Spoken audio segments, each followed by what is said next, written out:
Good evening, ladies and gentlemen. Is it good evening or is it good morning? Whatsoever. Any good is good. Anyway, how are you guys doing? I want to give you my hot welcome to the hot news. What's trending there in Rwanda and what's trending there outside of Rwanda? Let's see it in the hot news.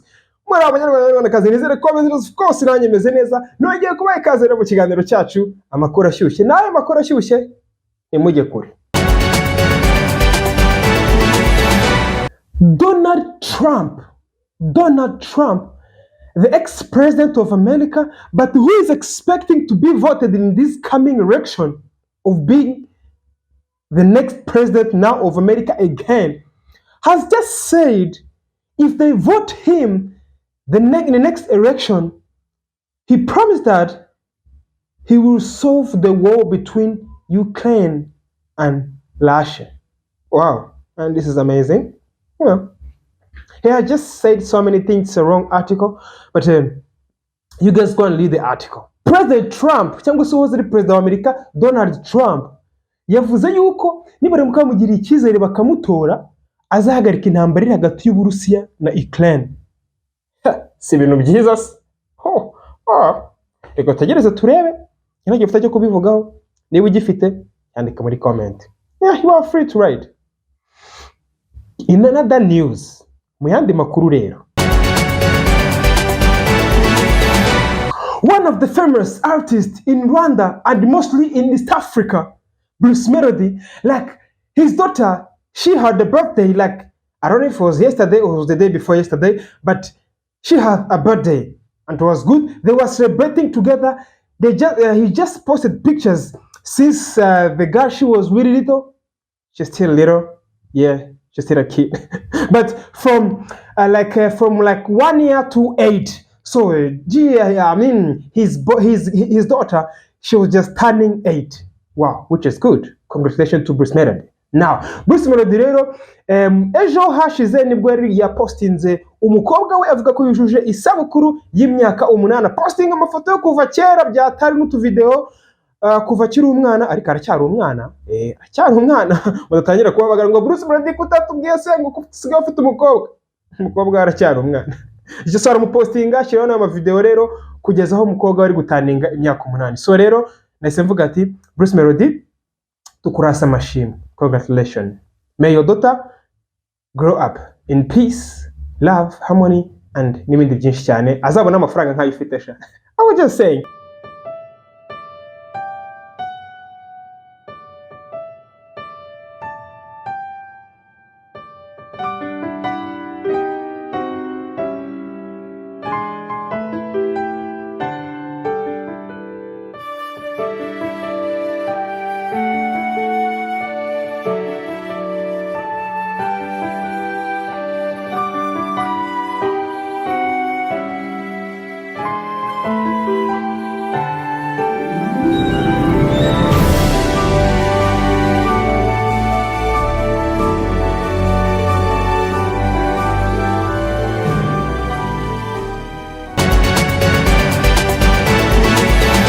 The president of Rwanda has just visited Rubavu district where the landslide and floods had just occurred, and he had just visited the site where people have just are being located now as a facility the way they should be surviving over there.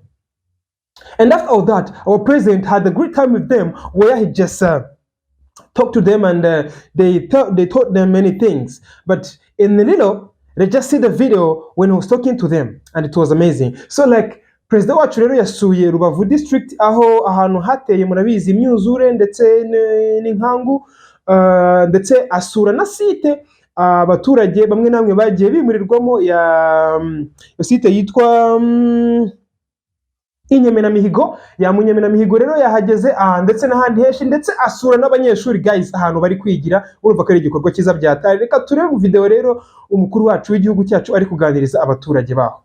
Naje hano n'abandi bayobozi ba leta ariko byari kubasura kubasuhuza no kubihanganisha kugira ngo mukomeze mwihangane nkuko nubundi mwihanganye ibiza byatugwiriye, imyuzure, amazu yangiritse, abacu twatakaje ari bo na kibazo kinini cyane, abakomeretse, ibyo byose ndazi ko gishoboye kuba bariho muhanganye nabyo. Icyanzanye hano byari ukubasura,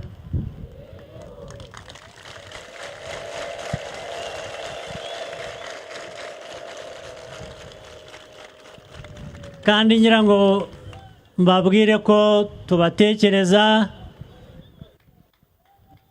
uko muhangayitse, natwe biraduhangayikishije kubona uko mumeze, ndetse dushakisha ibishoboka byose kugira ngo dushobore kubafasha muri ibi bihe bitoroshye murimo, ndetse wenda mu gihe gito gishoboka abashobora gusubira mu byabo bashobore kuba babisubiramo.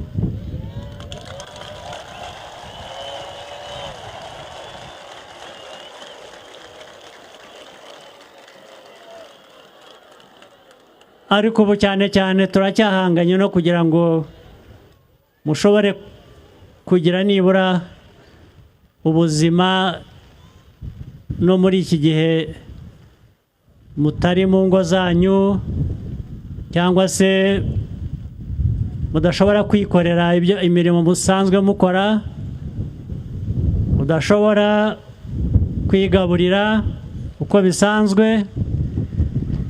Ibyo nibyo twahagurukiye kugira ngo dushake ibishoboka byose tubafashe.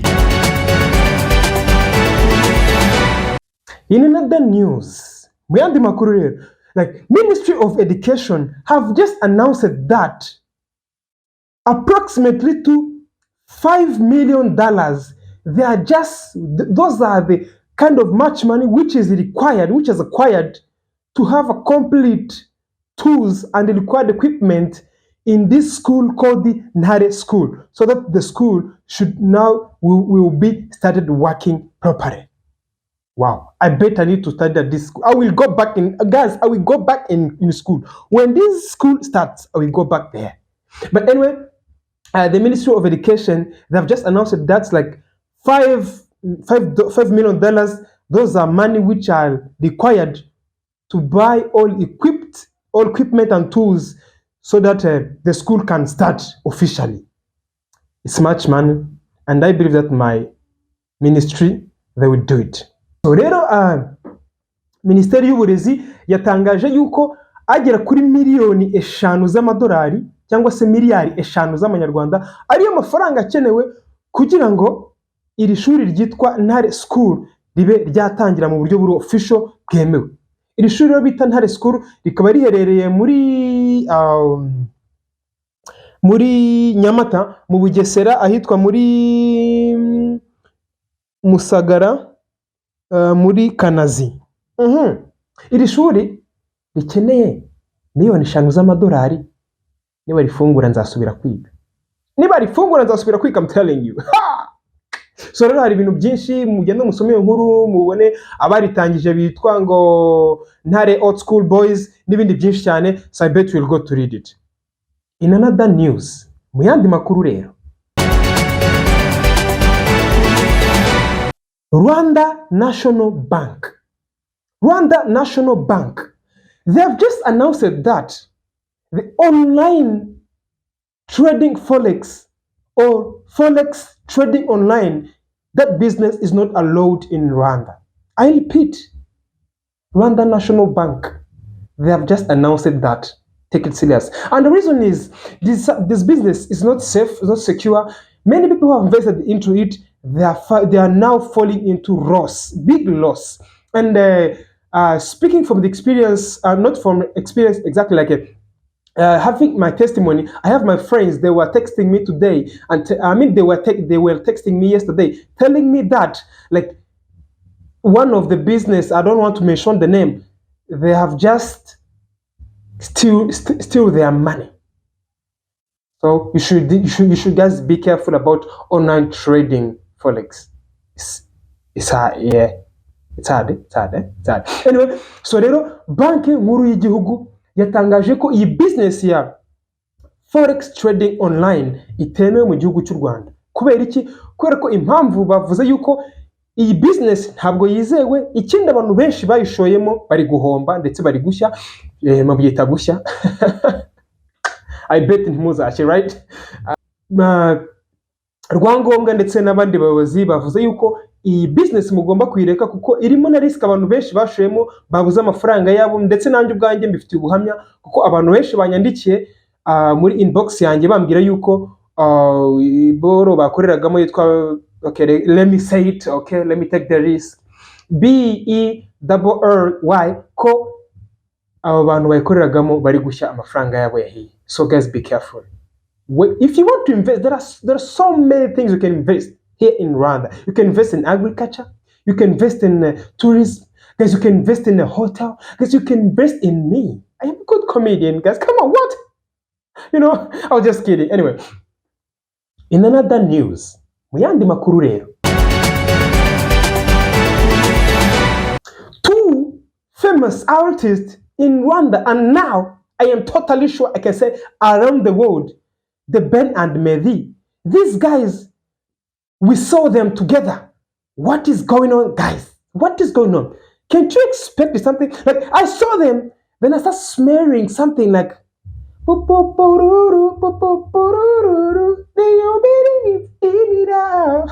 was just kidding. Anyway, these guys, they were together, and most of many people, they have started just to expect special kind of song which is coming. So romantic one, because these guys are romantic. Now Mehdi, he's having a wife, and the Ben, I don't know what is it. Officially is having a wife, but not in front of God. I mean before God. So actually, I think they are going to tell us the story about what. I think the next song, it will not be good, because when they say that when you get married, I don't want to say much. Anyway, we're expecting something romantic. You know, when people, they are married now, they have now the real romance they've been singing about. Let's wait for what they're going to do. The same way they might disappoint us. They don't do anything, just that video they've posted. Uyu munsi, I mean ejo nibwo the Ben na Mehdi bagaragaye ahantu ntabwo twabashije kuhamenya, nge ntaho nze nuko nabonye video gusa nkabaha amakuru, maybe ni muri America, you know, I don't know, these guys bakunda America, I don't know kuki mukunda America man, ako nanjye ndayikunda, I'm telling you. Ariko ndayikunda kurusha nkunda u Rwanda, I'll say, you know. So rero bagaragaye bari kumwe, bikaba bivugwa ko bashobora kuba bagiye kudukubita bank cyangwa indirimbo nziza noneho y'urukundo. Urukundo noneho baririmbaga mbere, ubu barurimo, umwe afite umugore mu buryo bwa official, undi amufite mu buryo bwa official n'imbere y'Imana. So urumva ko bagiye kuduha noneho the real love they've been singing about. Let's wait, so let's watch them. Nari ndi kumwe n'igihu cyo mu gitondo, muturanye urutwa n'igihuru nta rukundo. Nari ndi kumwe na rurema mu rugendo, imitego nkajya nyisimbuka ku gikomando. Nari ndi kumwe n'amaniga mu mashyamba, ndi kumwe n'abasirikare mu rugamba. Nari ndi kumwe n'inyenyeri mu kirere, ndi kuvugana na meya ari hasi ku karere. Nari ndi class niganaga n'ukwezi, marayika meteresa ari kuduha kwizi. Nari kuri table. In another news, muyandi makuru rero, one of the famous little one, like young age, this stupid is very famous than me, and I am older than him. I'm fucking jealous. I was kidding. Come on, what? Did you take it serious? Don't.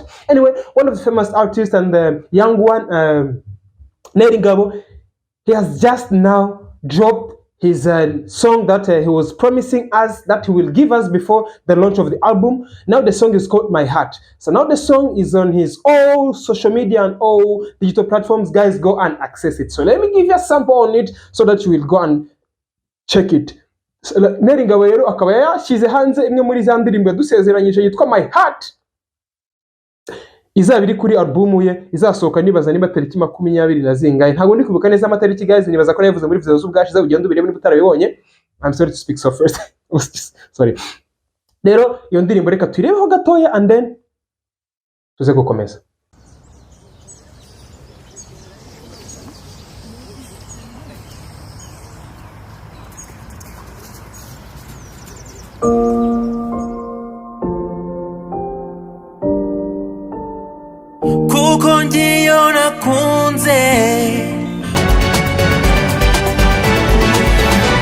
So thank you so much, guys. It was that for today, and I hope you have enjoyed it. Remember to subscribe and come here for everyday update. I love you guys. Ciao.